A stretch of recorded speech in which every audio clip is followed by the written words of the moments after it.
everybody, TQ's here. So this will be a kind of short video. I'm not going to go over the whole island, although that's where I'm at right now. Basically, trying to get the dispatch center up because that's where a lot of the resources come from, and then a little bit of mine. And I know I need my trading post, but it's not really why I had the video. Just kind of quickly, we are looking at Naro this video. All right. So Shattered Sorrow. Looks like it's 12 days total. I clicked on this one. I think 1, 2, 3, 4, 5, 6. Plus, is that 9? Looks like 9 total Heliolite dice.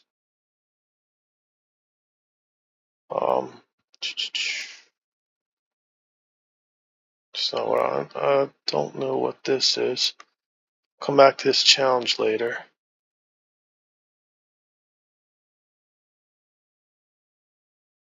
Okay, we'll go quick event rules. During the event, you can participate in related gameplays, embark on unique adventures, and obtain limited time event rewards and various resources. Daily check-in during the check-in. Log in daily to claim limited time rewards. Up to 10 Heliolite dice can be obtained. I'm not sure if I counted wrong or if there was one missing. Story quest during the event. Complete the main quest, Germinating Recovery, to unlock adventure quests and embark on a unique journey. Golden Jade summons. During the event, the Golden Jade summons will be available for a limited time. Participate for a chance to obtain the limited legendary hero Lotus of Jade Naro and his exclusive item Lotus Seal. The Lotus Seal can be used to boost the hero's inspiration and exchange for related items in the Jade Lotus shop. Splendor Materia. During the event, a new trial stage will be unlocked each day. Complete the stage to claim the corresponding rewards. Complete all trial stages to obtain the exclusive legendary hero Lotus of Jade Naro. Jade Lotus shop. During the event, you can use Lotus Seals to exchange for a limited legendary hero Lotus of Jade Naro, his exclusive artifact, and other growth items in the Jade Lotus shop. The Jade Lotus shop will close after the event ends, so remember to redeem rewards promptly. Alright, that's 1, 2. Okay, that one's 2. That's what I missed. 3, 4, 5, 6, 7, 8, 9, 10. Okay, day 3 we get 2. So that is 10 total. So I just was not careful in looking at it. I assumed all those were 1, but day 3 we get 2 for 10. Alright. So I'll probably do a separate video with the story. I know the stories don't get as many views, but I'll probably do it just in case somebody wants to come back and watch it. We'll take a look at the summons. Take a look at these rules first. Okay, so this is like the Hvitar event. Legendary hero has a 0.5% chance summoning, and you also get these materials or currency, and we will be able to, I don't know, to use them to buy him or his artifact, but we'll take a look at that in a second. If no Lotus Seal times 30 is acquired in the last 9 summons, you will be guaranteed a Lotus Seal times 30 on the 10th summon. So every 10 you're guaranteed at least 30, maybe more, because it looks like some more can drop. Each summoning event tracks the guarantee counter separately. During the event, the Golden Jade summons will be available for a limited time. Participate for a chance to obtain the limited legendary hero Lotus of Jade Naro and his exclusive item Lotus Seal. Lotus Seal can be used to boost the hero's inspiration in exchange for related items in the Jade Lotus shop.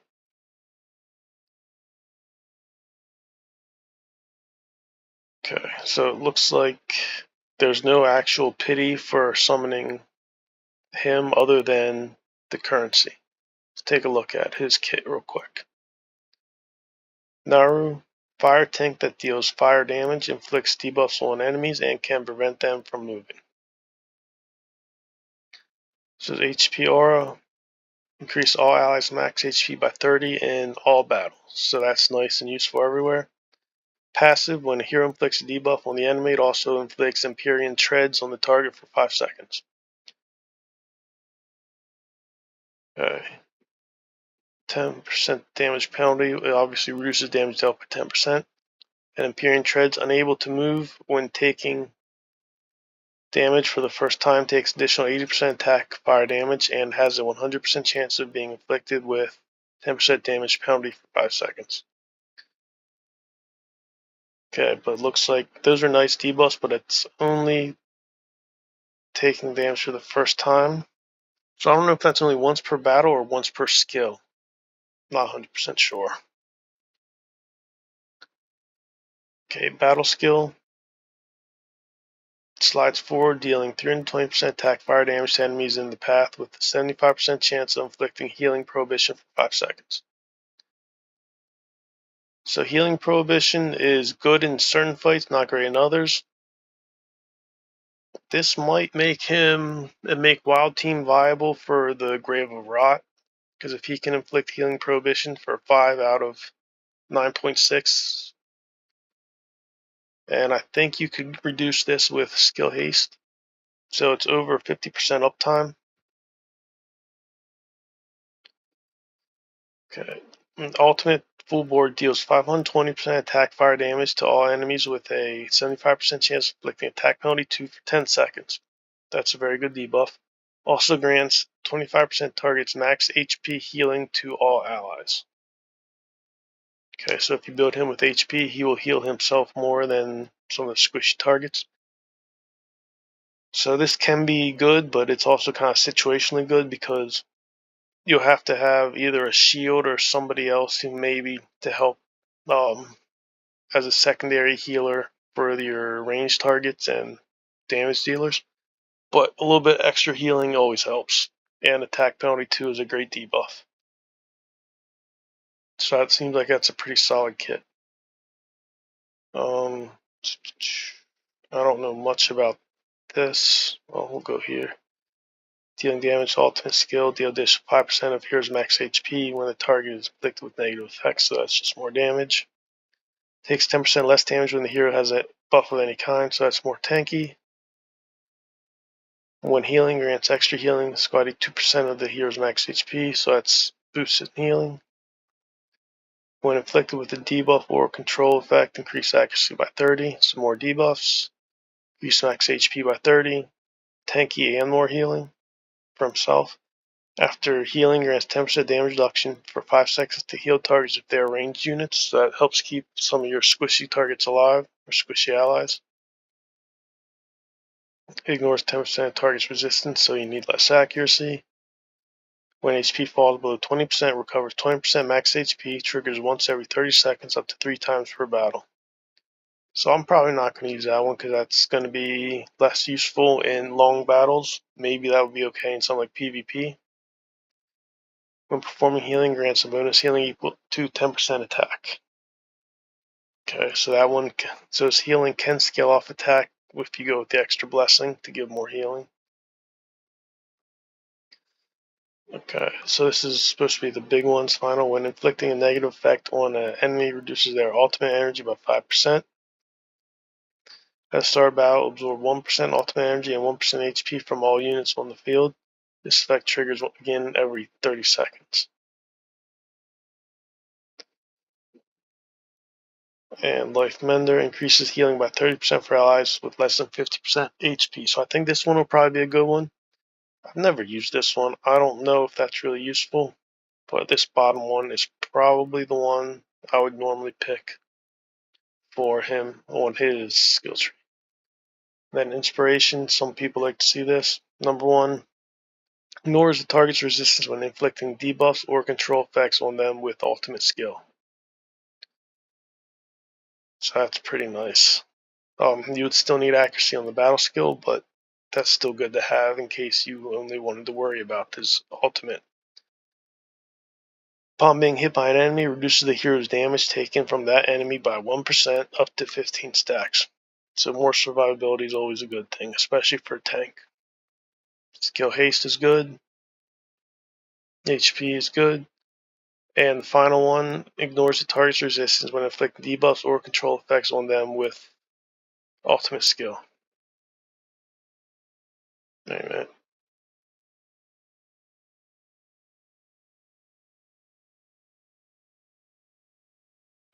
Okay, so that's the 5th one I started on, maybe.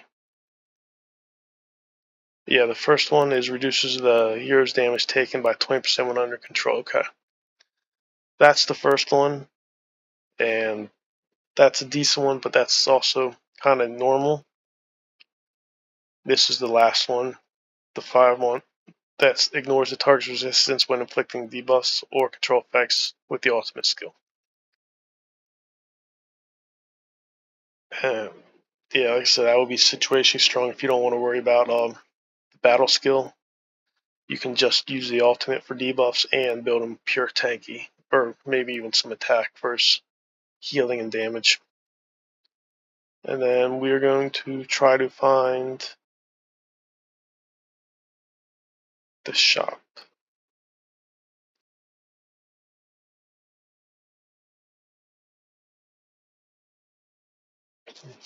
Okay, so we already looked at him.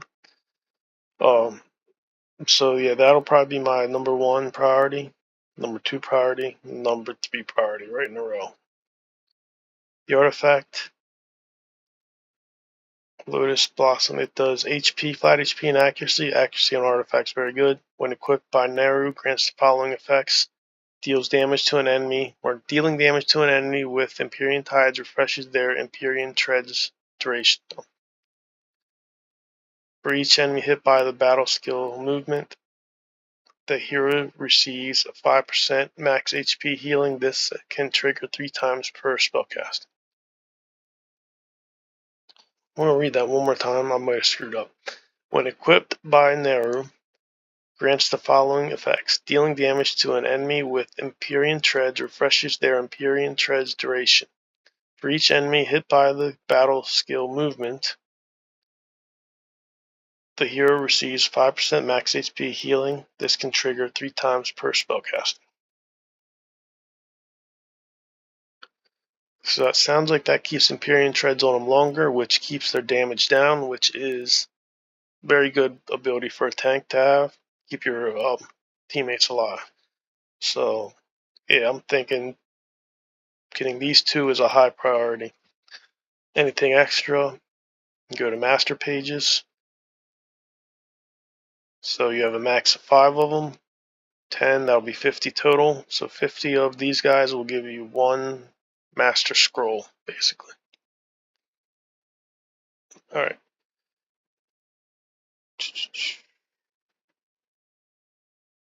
Okay, that's it for this quick introduction to him. Like I said, I'm going to do a video quick going through the story quest. I know that won't be as popular, but there's one other thing I did want to touch on while I'm making a video anyway. The skin. So in case anybody wants to see it, this is a new Hvitar skin. I think some content creators are already doing a video on it. It's an interesting looking skin, and honestly, I do like the fact that they are giving skins for some of the heroes, especially exclusive heroes that are a little bit more hard to get. It gives bragging rights for the whales and people who do spend a lot of money. If they want to go all out and get the skin, that's their choice. Good for them. But what I do not like is that it has attack attached to it. I think it should be purely cosmetic and it should be bragging rights and not power based at all. So that's just my opinion on skins. Skins should be cosmetic and for fun and for people to brag and show off.